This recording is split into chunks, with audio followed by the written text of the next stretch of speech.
تو میں یہ عرض کر رہا ہوں کہ اللہ رب العزت نے 3 چیزوں کو بیان کیا. یہ جو الفاظ میں نے خطبہ میں تلاوت کی، بیماری بیان کی. بیماری کیا ہے؟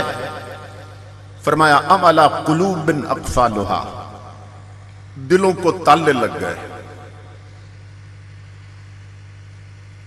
دلوں کو تالے لگ گئے. اور تالے کیوں لگے؟ بیماری کیوں لگی تالے لگنے کی؟ افلا یتدبرون القرآن، اللہ فرماتا ہے کہ قوم نے قرآن سمجھنا چھوڑ دیا، اس لیے دلوں کو تالے لگ گئے. قرآن سمجھنا چھوڑ دیا. امام الانبیاء کے علماء، اب تالے لگنے سے مراد کیا ہے؟ یہ نہیں ہے کہ آپ اگر ای سی جی کروائیں یا ایکس رے کروائیں تو تالا نظر آئے گا. ایسا نہیں. تالے لگنے سے مراد یہ ہے کہ دل میلے ہو جاتے ہیں، دل گندے ہو جاتے ہیں، دلوں کو زنگ لگ جاتا ہے. نبی اکرم صلی اللہ تعالیٰ علیہ وآلہ وسلم نے ایک حدیث پاک میں فرمایا ان هذه القلوب تصدو كما يصدو الحديد اذا اصابه الماء. حضرت صلی اللہ علیہ وسلم نے فرمایا کہ یہ جو دل ہے نا، ان میں بھی زنگ لگتا ہے، ان دلوں کو بھی زنگ لگتا ہے. حضرت صلی اللہ علیہ وسلم نے فرمایا. اور مثال دی حضور نے کہ جس طرح لوہے کو پانی لگ جائے تو زنگ لگتا ہے، اسی طرح دلوں کو بھی زنگ لگتا ہے. فرق یہ ہے کہ لوہے کو پانی سے زنگ لگتا ہے، دلوں کو گناہوں سے زنگ لگتا ہے. جب امام الانبیاء نے یہ فرمایا تو اصحاب رسول پریشان ہو گئے. پریشان ہو کے عرض کی یا رسول اللہ وما جلاؤہا، یا رسول اللہ صلی اللہ علیہ وسلم اگر دل گندے ہو جائیں اور دلوں کو زنگ لگ جائے تو پھر دل کس چیز سے مانجے جائیں اور چمکائے جائیں؟ کیونکہ لوہے کو زنگ لگ جائے تو اسے تو ہم مانج لیتے ہیں، برتن کو زنگ لگ جائے اسے سیکل کرتے ہیں، مانج لیتے ہیں، صاف ہو جاتا ہے. لیکن صاف کیوں ہوتا ہے؟ مانج کیوں لیتے ہیں کہ وہاں تک ہاتھ پہنچ جاتا ہے برتن تک. لیکن آپ فرماتے ہیں دلوں کو بھی زنگ لگتا ہے. تو یا رسول اللہ دل تو اندر ہے، سینے کے اندر، دلوں تک تو ہاتھ نہیں جاتا نا. تو یا رسول اللہ اگر دل میلے ہو جائیں تو دل کیسے صاف کریں؟ اب سننا امام الانبیاء نے 2 نسخے دیے تھے، 2 نسخے دیے تھے، اور ہم نے انہیں ہاتھ بھی نہیں لگایا. میرے آقا نے بتایا اگر دل صاف کرنا چاہو، اگر من کے روگ مٹانا چاہو، اگر اندر کی ڈارکنس اور ظلمت ختم کرنا چاہو تو 2 چیزیں، کثرت ذکر الموت و تلاوت القرآن. امام الانبیاء نے فرمایا جہاں بیٹھو موت یاد کرنا، موت کی باتیں کرنا، یاروں میں بیٹھو غیروں میں بیٹھو، موت کا ذکر کرنا اور تلاوت قرآن ہر وقت کرتے رہنا.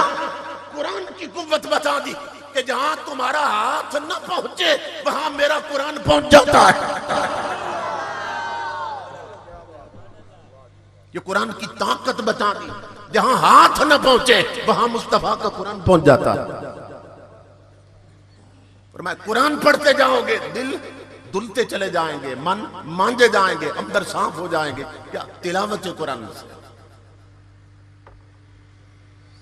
تو امام الانبیاء کے علماء، بیماری کیا ہے کہ دلوں کو تالے لگ گئے. اور لگے کیونکہ قرآن سمجھنا چھوڑ دیا، تدبر فی القرآن چھوڑ دیا. یہ جو قرآن کو سمجھنا ہے نا، یہ قرآن پاک کا تیسرا حق ہے. یہ تیسرا حق ہے قرآن پاک کا. اور یہاں پڑھے لکھے لوگ بیٹھے ہوں گے، یعنی کئی بی اے بی ایڈ ہوں گے، ایم اے ایم ایڈ ہوں گے، ایم ایس سی ہوں گے، ایل ایل بی ہوں گے، پی ایچ ڈی ہوں گے، بڑی بڑی ڈگریاں ہوں گی، مگر دنیاوی ڈگریاں جن کے پاس. ان سے پوچھیں کہ ایک مسلمان کے ذمہ قرآن کے حقوق کتنے ہیں تو نہیں بتا سکا.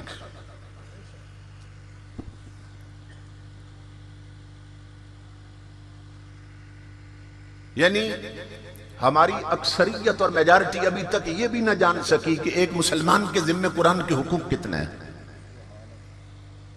تو وہ حقوق پورے قبر میں جا کے کریں گے. یہاں تو علم ہی نہیں قرآن کے حقوق کتنے. اب دیکھ لیں ہم نے زندگی بھر جلسوں میں کیا سیکھا. طلب ہی نہیں.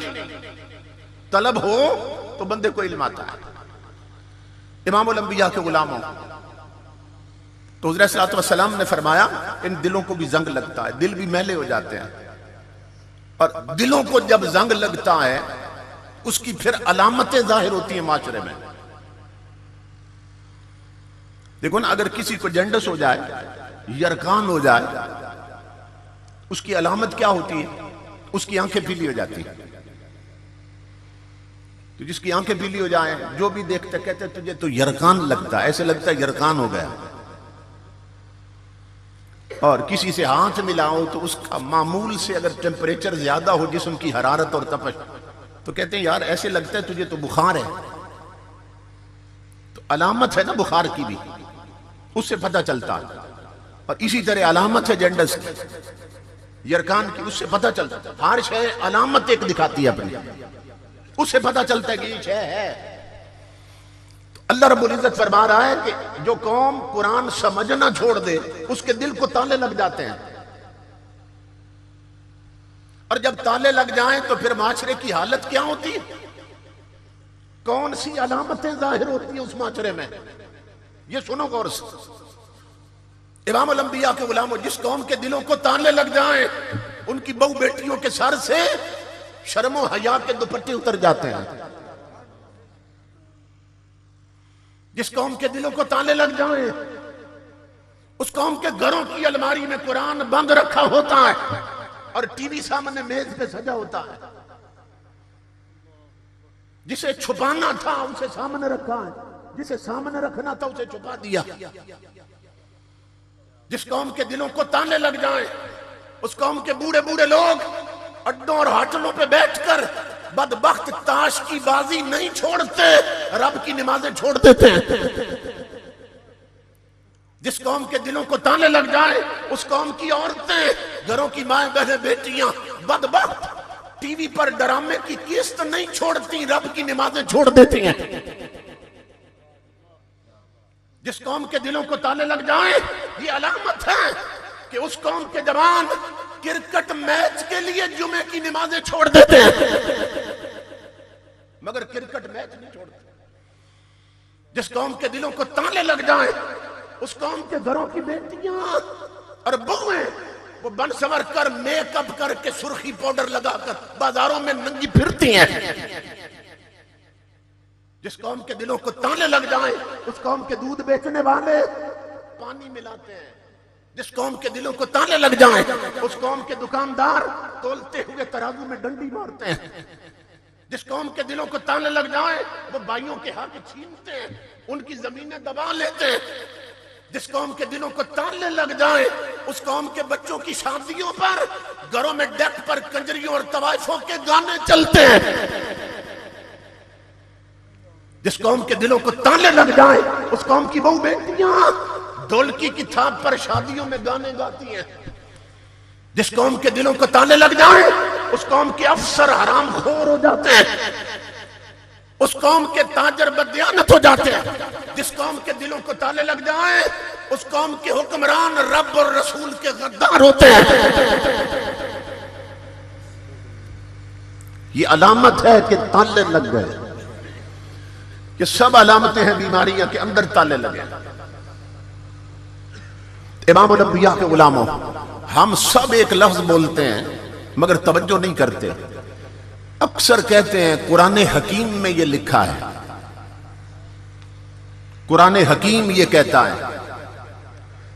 لفظ قرآن کے ساتھ لفظ حکیم بولتے ہیں کہ نہیں بولتے؟ بولتے ہیں نا بھئی، قرآن حکیم یہ کہتا ہے، قرآن حکیم میں یہ لکھا ہے، قرآن حکیم یہ فرماتا ہے۔ تو ہم جانتے ہیں کہ قرآن حکیم ہے، ہم یہ جانتے ہیں کہ قرآن کیا ہے؟ حکیم ہے، اور یہ بھی جانتے ہیں کہ ہم سارے بیمار، تو پھر اس حکیم سے اپنا علاج کیوں نہیں کراتے؟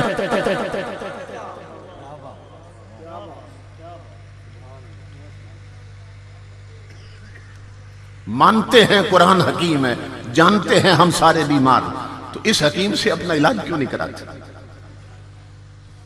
اگر اس سے علاج کرایا ہوتا تو ہماری بیٹیاں ننگے سر بازاروں میں نہ پھرتی۔ اگر ہم نے اس حکیم سے علاج کرایا ہوتا تو ہمارے جوان لڑکے لڑکیاں ٹچ موبائلوں پر آنکھوں کی بدکاری میں مبتلا نہ ہوتے.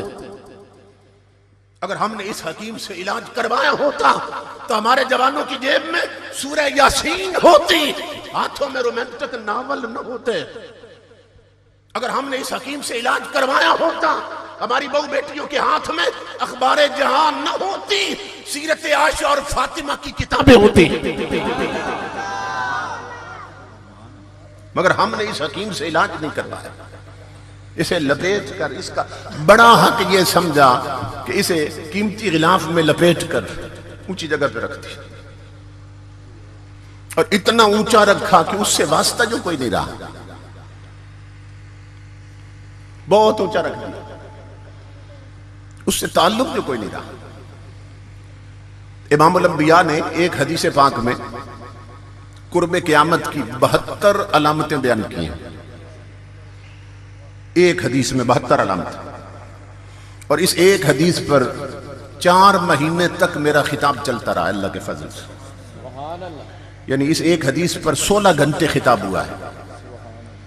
اس کی کچھ ریکارڈنگ ملتی ہے کیونکہ دلوں میں لوڈ شیڈنگ تھی تو ریکارڈنگ نہ ہو سکی, تو وہ اکثر علامتیں اس میں آ گئی ہیں. ایک حدیث پاک میں 72 علامتیں کہ میری امت میں جب یہ برائیاں پھیل جائیں گی تو پھر سمجھ لینا کہ اب عذاب کی مستحق ہو گئی, اب کسی وقت بھی اللہ کے عذاب کا کوڑا حرکت میں آ سکتا. ان 72 علامتوں میں سے 3 علامتیں میں ابھی آپ کو سناتا ہوں. اس میں ایک علامت یہ ہے, حضرت صلی اللہ علیہ وسلم نے فرمایا وَحُلِّيَتِ الْمَصَاحِفِ وَصُوِّرَتِ الْمَسَاجِدِ وَطُوِّلَتِ الْمَنَائِرِ. امام الانبیاء فرماتے ہیں میری امت پہ ایک وقت آئے گا ہر گھر میں قرآن سجا سورا پڑا ہوگا. گھر میں عورتوں کے ویلوٹ کے سوٹ ہوتے ہیں نا, یا قیمتی کپڑے, کوئی ٹاکی بچ جائے کہتی ہیں قرآن کا غلاف بنا دو. تو اب پریس والوں نے بھی رنگین قرآن چھاپ دیے, بڑے شائننگ پیپر لگا دیے انہوں نے, اور بعض تو ایسے لگتے ہیں کہ وہ سونے کے پانی سے لکھے ہوئے ہیں. تو یہ 15 صدیوں پہلے حضور خبر دے رہے ہیں قرآن بڑا سجایا جائے گا میری امت, غلاف بڑے سورے سجے ہوں گے, ریحل بڑی سوری سجی ہوگی. امام الانبیاء فرماتے ہیں امت پہ وقت آئے گا ہر گھر میں قرآن بڑا سورا سجا پڑا ہوگا مگر قرآن پڑھنے والا کوئی نہیں رہے گا.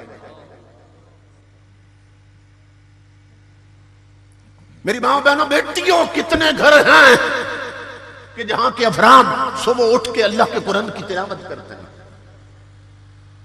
کتنے لوگ ہیں یہاں, تو بوڑھے بوڑھے لوگ بھی جو ریٹائر ہو گئے نا, ریٹائر ہو گئے کسی بھی ڈپارٹمنٹ سے, 4 لفظ پڑھنے آتے ہیں انہیں, صبح آنکھ کھلتے ہی بدبخت لوگ سب سے پہلے نائی کی دکان پہ بھاگتے ہیں, اور کہیں ملے نہ ملے وہاں اخبار مل جائے گی ضرور, اخبار پڑھ رہے ہیں.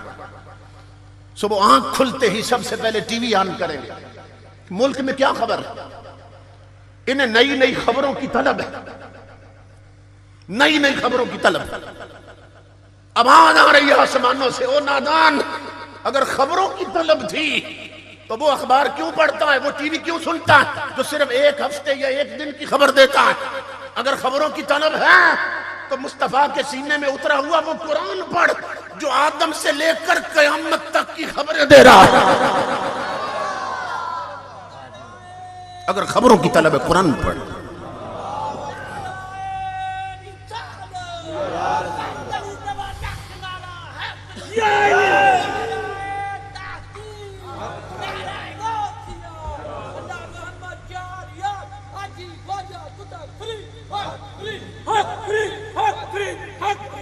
فرمایا اگر خبروں کی طلب ہے تو پھر بھی قرآن پڑھ.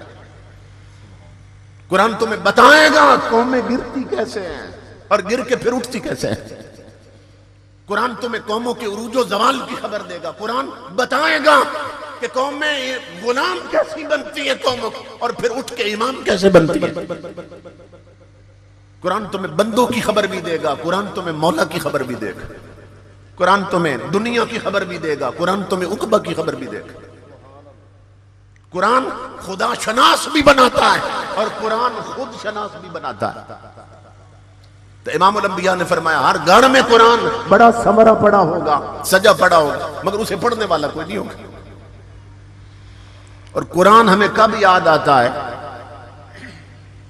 تب یاد آتا ہے کہ جب گھر میں کوئی مر نہ رہا ہو، کسی کی روح نہ نکل رہی ہو، کہتے ہیں اب حفظوں کو بلاؤ تاکہ سورہ یاسین پڑھے کہ اس کی روح نکل جائے، مر جائے یہ۔ علامہ اقبال اس پہ روئے تھے، وہ کہتے ہیں تو قرآن مارنے کے لیے استعمال کر رہا، اور یہ مارنے نہیں آیا تھا قرآن، یہ تو مردہ دلوں کو زندگی دینے آیا تھا۔ قرآن مارنے نہیں آیا، قرآن ایسی زندگی دینے آیا کہ پھر موت بھی مار نہیں سکتی جسے قرآن زندہ کر دے۔ قرآن تو ایسی زندگی دینے آیا۔ امام الانبیاء کے غلام حضور کی حدیث پاک ہے، اذا مات حامل القرآن، جب کوئی قرآن والا فوت ہوتا ہے، یہ بڑے بڑے چودھری مر جاتے ہیں، ملک مر جاتے ہیں، راجے مر جاتے ہیں، بڑے بڑے سردار اور وڈیرے اور نواب مر جاتے ہیں، ڈاکٹر انجینئر مر جاتے ہیں، بڑے بڑے جنرل بریگیڈیئر مر جاتے ہیں، وزیر اعظم اور بادشاہ مر جاتے ہیں، مگر قبر کو یہ آواز نہیں آتی۔ میں حدیث پڑھنے لگا، بڑے بڑے مر گئے مگر قبر کو یہ آواز نہیں دی میرے رب نے۔ لیکن امام الانبیاء فرماتے ہیں جب قرآن پڑھنے والا فوت ہوتا ہے اور اس کا جنازہ پڑھا کے میت لے جاتے ہیں نا قبر میں اتارنے کے لیے، تو ابھی قبر میں میت اترتی نہیں ہے کہ قبر کی مٹی کو میرا رب آواز دیتا ہے، لا تاکلی لحمہ، اے قبر کی مٹی خبردار اس کا جسم نہیں کھانا، جو تیرے اندر آ رہا ہے اس کا جسم نہیں کھانا۔ چودھری مر گئے، ملک مر گئے، بڑے بڑے وڈیرے مر گئے، اللہ نے قبر کو یہ نہیں کہا کہ جو آ رہا اسے نہیں کھانا۔ یہ کون مر گیا کہ قبر کو آواز آ رہی ہے جو آ رہا ہے اس کا جسم نہیں کھانا؟ امام الانبیاء کے غلام۔ اب قبر کی مٹی اللہ کو کیا جواب دیتی ہے؟ چاہیے یہ تھا کہ قبر کی مٹی اللہ کو یہ جواب دیتی کہ مولا تو نے یہ جو فرمایا نا کہ اس کا جسم نہیں کھانا جو تیرے اندر آ رہا ہے، تو اب مجھے معلوم ہو گیا کہ میرے اندر تیرا کوئی پیارا بندہ آ رہا ہے، کوئی تیرا ولی آ رہا ہے، کوئی تیرا مقرب آ رہا ہے، اب مجھے سمجھ آ گئی اس کا جسم نہیں کھانا تو میں نہیں کھاؤں گی۔ قبر کی مٹی یہ نہیں جواب دیتی۔ مٹی کیا کہتی ہے؟ اللہ فرماتا ہے جو آ رہا ہے اس کا جسم نہیں کھانا۔ قبر کی مٹی کہتی ہے کیف آکل لحمہ وکلامک فی جوفہ، مولا میں اس کا جسم کھا کیسے سکتی ہوں جس کے سینے میں تیرا قرآن رہتا تھا۔ قبر کی مٹی کہتی ہے میں کھا ہی نہیں سکتی اسے، کیسے کھا سکتی ہوں جس کے سینے میں تیرا قرآن رہتا تھا۔ اس کا مطلب یہ ہے امام الانبیاء کے غلاموں کہ قبرستانوں کی مٹی بھی جانتی ہے کہ میرے اندر نبی کا غدار آ رہا ہے یا وفادار آ رہا ہے۔ قبرستانوں کی مٹی جانتی ہے میرے اندر ناول پڑھنے والا آ رہا ہے یا نبی کا قرآن پڑھنے والا آ رہا ہے، یہ مٹی کو بھی خبر۔ تو قرآن سے رابطہ پیدا کریں، قرآن سے تعلق پیدا کریں۔ آپ خوش بخت ہیں کہ یہاں 2 مدرسے بچیوں کے لیے بھی اور بچوں کے لیے قائم کر دیے گئے، اور یہ صرف مدرسے نہ سمجھیں، اللہ کی عزت کی قسم لوگوں یہ چشمہ فیض مصطفیٰ جاری ہے، صرف مدرسے نہیں ہیں، تاجدار کائنات کے فیضان کے چشمے ہیں۔ اس لیے اپنی اولاد کا رخ کر دو ان مدرسوں کی طرف۔ حضور غوث اعظم نے جب بغداد میں مدرسہ بنایا تھا، غوث اعظم نے، تو جو لوگ اپنے بچے نہیں بھیجتے تھے نا، ہر دور میں جو امیر لوگ ہیں نا انہیں غفلت رہی، دین سے غفلت رہی ہے، اللہ ماشاءاللہ، تو وہ نہیں بھیجتے تھے۔ اب غوث اعظم کا طریقہ دیکھنا، ایک ایک بندے کو پکڑ لیتے ہیں اور پتہ کیا فرماتے ہیں؟ سننا غوث اعظم کے لفظ، اب فرماتے یا قلیل العقل بیتک للدجلۃ وتموت وتشانا، فرماتے ہو عقل کے ہم دے، اور رہتا دریا پہ ہے پھر بھی پیاسا مر رہا ہے۔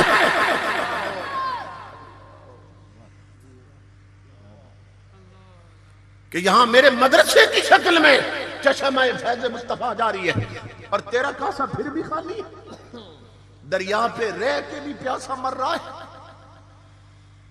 آپ کے پڑوس میں 2 مدرسے بنے ہیں، بیٹیوں کے لیے بھی بیٹوں کے لیے بھی۔